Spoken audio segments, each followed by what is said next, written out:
Hello, hello, hello, hello, everybody.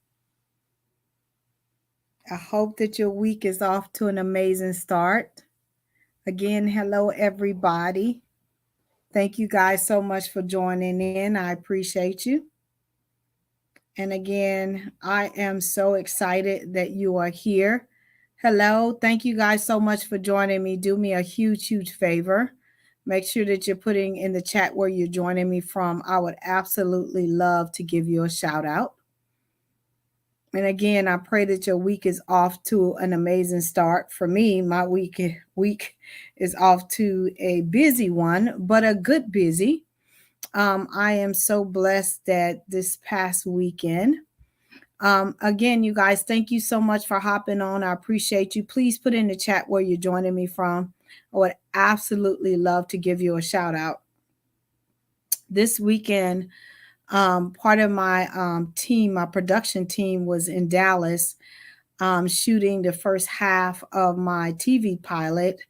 And I was just overjoyed this weekend to see what the vision that God had given me is coming to fruition. Hi, Scott. Thank you so much for joining me from Albany. How you doing?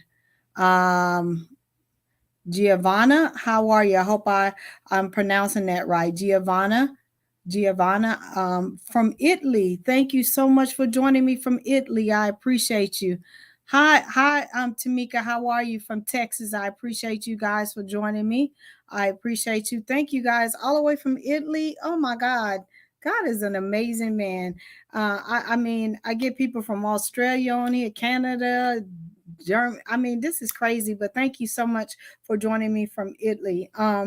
Again, I was so blessed, and I got to see some of the footage, and I got to see just some of the behind the scene things that are going on with the Dr. Gail on Love, Sex, and Marriage TV show, and I was just overjoyed this weekend. So everything that God has said to me is coming to fruition, and I'm so grateful for that. Hi, Auntie Five, how are you? I know you where you from Texas, where I'm from.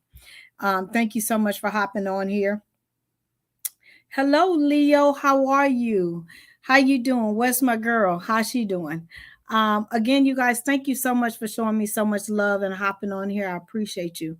Now, this chat tonight um, breaks my heart. I'm going to say that it breaks my heart to have to bring this type of chat to you guys, but it's happening every single day in people's marriages, and a lot of people don't come forth to get help, right? Hello from Australia. I'm gonna call you Peppers. Thank you so much for joining me from Australia. I have Italy on here. I have Australia on here. I got Texas on here. I got Georgia on here. I got the Carolinas on here. Man, look at my God. He's bad. He's a bad dude. And so this chat right here breaks my heart. It comes from a young lady in Ohio. She's 31 and her husband is 34. She says she's been married 5 years. They have a 1.5 year old, and this is what she says. Dr. Gail, I watched your show all the time, and I just want to tell you that my husband is really verbally abusive to me. He calls me fat, he calls me the B word, he calls me dumb. He calls me stupid. He calls me nasty. He calls me a narcissist. He calls me everything but my God given name. She said he drinks a lot, but he is a really hard worker. He provides for me and my son, but he continues to be verbally abusive to me. He's only hit me one time, and that was earlier on in our marriage. Now I have my 1.5 year old, and the verbal abuse has gotten really, really tough for me to deal with. I no longer work a job because he wanted me home with our 1.5 year old child. Can you give me any help? Woo, Jesus. Woo, okay. Hi, Jerry from Illinois. I appreciate you. Wow, you guys are showing up, and I appreciate you. This right here is hard for me. It's a hard thing because you guys understand that I stand for marriage. You guys know that I believe that marriage is ordained by God. But I also understand that God loves this young lady. He loves me. He loves everybody that's on here. And you are his child, and he um, does not want anybody in a verbal or physical abusive relationship. So I'm going to give you some clinical things, and then I'm going to give you some practical advice. I had to really pray about this chat because, again, for you guys who have been following me for any length of time, know that I came from a long line of boss women. And my first thing is to get this young lady out of the situation, right? Because I don't teach or practice anything that I don't implement in my own marriage. And I would not stand for Gil to be verbally abusive to me. But then I had to take a step back and own my own stuff, right? Because I used to be verbally abusive to Gil. So I had to, like I said, I had to frame this and come on here and put myself in her husband's shoes and said, Gail, you used to be the one dishing it out. Now, I was not, I don't indulge in alcohol or anything like that, right? And I've never put my hands on Gail, but words hurt just as worse than a lick, because once they're spoken, you can never take them back, right? And our words have power, okay? Our words have power. And when I was dishing those words out, right, I had to spend years um, reversing what I had spoken. So, like I said, this was a hard one for me, and actually, I was wanting to skip this question, and she did a follow up email and asked me, Dr. Gail, when are you going to address my situation? So I was like, okay, I can't, right? Auntie Five, yeah, this is heartbreaking. It really is heartbreaking, right? And so I had to for anybody who knows me, I'm just very real, very open, whatever. With this one, I had to pull out some clinical. I had to pull out the education because I had to say, because my thing was gonna get on here and tell you, listen, yeah, I'm going to get you some services to walk away. And I did do a follow-up, and yeah, so just know that I'm not going to leave this young lady hanging, right? I need to get more information besides this, and so I'm just waiting for her to answer back with some more detailed things, okay? Because it's just not her in this situation, and even though she just said he's only hit her one time, yeah, okay, but the verbal abuse must be bad enough for you to reach out to me, okay? So all right, let me get going. The first thing I want to say about verbal abuse, and that's with anybody, is that verbal abuse can be associated with, and we don't even look at it because we're not seeing the physical punches, with chronic pain throughout the body, right? Verbal abuse can be associated with migraine headaches. Verbal abuse can be associated with ulcers. I can't say it. Verbal abuse can be associated with chronic diarrhea. Verbal abuse can be associated with stress related heart conditions. It could go on and on. I can list about 20 things that verbal abuse can cause in the body.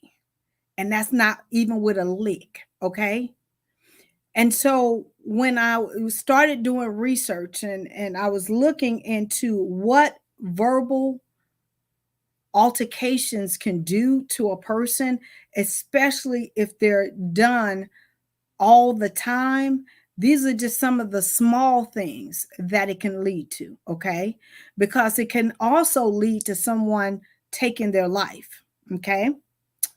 So I wanted to start with that to let this young lady know, if you're experiencing any of those things, even though he has not hit you but one time, your body's still taking punches from his mouth. And that's for anybody. That's if the woman is verbally abusing a man and vice versa. Okay. And I'm talking from a standpoint that my mouth used to be a lethal weapon. Okay. My mouth used to be a lethal weapon. So I'm not throwing stones at anybody. What I'm saying is it can be a lethal weapon. Okay. The first thing that I would suggest that this young lady does is really find herself some support.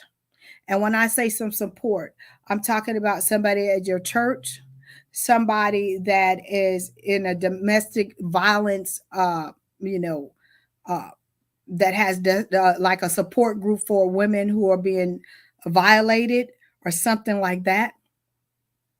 Do not hide. Well, I don't want do not hide, because people that know that you're not seeking help will continue to do what they're doing. Okay. So get yourself some support. So, the second thing is find yourself self esteem, because he's called you all of these names that are uncalled for, right? And I don't know if your 1.5-year-old child is a girl or a boy, but you got to realize just because they're 1.5, they're still growing and they still can retain information. And between the ages of 2 and 6, most children retain the most information that they can obtain. And I don't want your daughter or your son to think that this behavior is okay. It's not. So I want you to get you some support, and I want you to get you some self-esteem about who you are and whose you are. Okay. The other thing is, I want you to speak up for yourself. And when I say speak up for yourself, I'm not saying argue with him, but you need to tell him how his words make you feel. Whether he listens to you or not, you need to verbally tell him how his words make you feel as his wife and as his child's mother. And the next thing that I want you to do is I want you to sit down and make an exit plan. And what does that exit plan look like?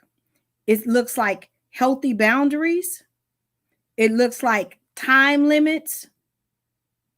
And it looks like if you don't get yourself some help for being an alcoholic, and also get yourself some help from your trauma, because hurt people hurt other people. Hurt people hurt other people.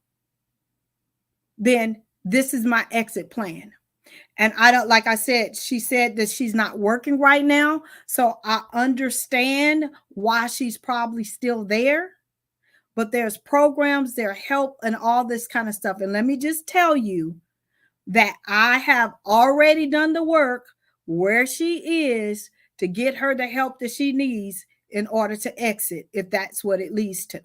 Now, Dr. Gail, I do stand for marriage, but I don't stand for abuse, especially when they have a child in this situation. Especially when they have a child in this situation. So my thing to this young lady is to really sit down and come up with, what are your boundaries? Set some times to them. Get yourself some support. You cannot do this alone. I don't know what her family, if she has extended family in Ohio where she lives. I asked all of those questions. She has not gotten back with me, but trust and believe me, I am not going to leave this young lady alone if I can help it. Okay. And so also, I want to give out the domestic abuse hotline. If anybody, whether you're a man or a woman, and most men like, I'm not calling or whatever, but do not stay in a situation where you're being abused. Our Father in heaven loves you, and there are programs and people out there that want to help you. So the domestic abuse hotline is 800 799 7233. Okay. And so just know with this particular chat, it was very hard for me, but I wanted to address it. And if anybody's in this situation, let me just tell you, you don't have to stay there. Now, have I helped clients that have been in abusive situations and they're still married now and they've learned to put keep their hands to themselves and learn to watch their words? The answer is yes. But let me just tell you, you got to go to work. But you also have to set healthy, strong boundaries and know your worth. And I understand that she has a small child. I understand that he's the breadwinner. I understand all of those things. But she's a human being too, with feelings. And my thing is that she's going to have to make some hard decisions. Okay. I really feel if a person hits once, they will do it again. And let me just tell you, I believe that too. And she needs to go, and she needs to go now. Trust and believe me, Auntie Five. You don't understand. I've been battling and struggling or whatever. But again, I'm not going to leave this young lady alone as long as she answers me back. And my prayer is that she will watch this chat. I told her I was doing it today, and my prayer is, and trust me, like I said, I went in today for this young lady. Not that I don't normally go in, but this one was a hard one for me. Okay, because she has a young child. She's young herself. You understand what I mean? And it just breaks my heart. And so my prayer is that this helps someone. But just know that if I, I will be following up on this, and if I can in a later wife chat or whatever, I will give you guys an update on this young lady, because I'm not going to let her down.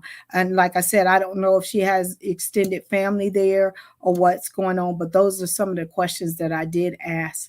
That if she was to exit, would she, where would she go? Does she have a support system and all those kind of things? But the biggest thing that you should not do is hide, because when you hide, that's when it manifests even more, because they know that you're not going to go and seek help and make expose what is going on. And the devil does not like to be exposed. They don't. And I'm not calling her husband the devil, so don't say, yeah, I'm saying the devil is using him to behave the way he's behaving. All right. So again, you guys, continue to pray for me. Continue to pray for my production of my TV pilot. We will be shooting again, not this weekend, but the following weekend, to knock it out the park. And then it's going to go to editing and all this stuff. I'm like, y'all don't understand. I'm like just excited about it. And so we're going to get this, get it wrapped up. For you ladies on here, I am doing a challenge. So go to my website. I am doing a 10-day challenge. I am doing a 10-day challenge, and I'm not going to tell you what it is until you go to my website. So to go to gailcrowder.com and check out my challenge that's starting on Sunday. Actually, it's starting next Sunday. I'm just messing with you, but it is starting next Sunday. And I would absolutely love to have you ladies in my 10-day challenge. And I'm not going to tell you what it is. Go check it out on my website, gailcrowder.com. I love you guys to pieces. If you guys need me, y'all know how to find me. Y'all really do know how to find me. And everybody will tell you that knows me on here, I do answer all of my stuff. It is really me. I love you guys to pieces. I will see you guys.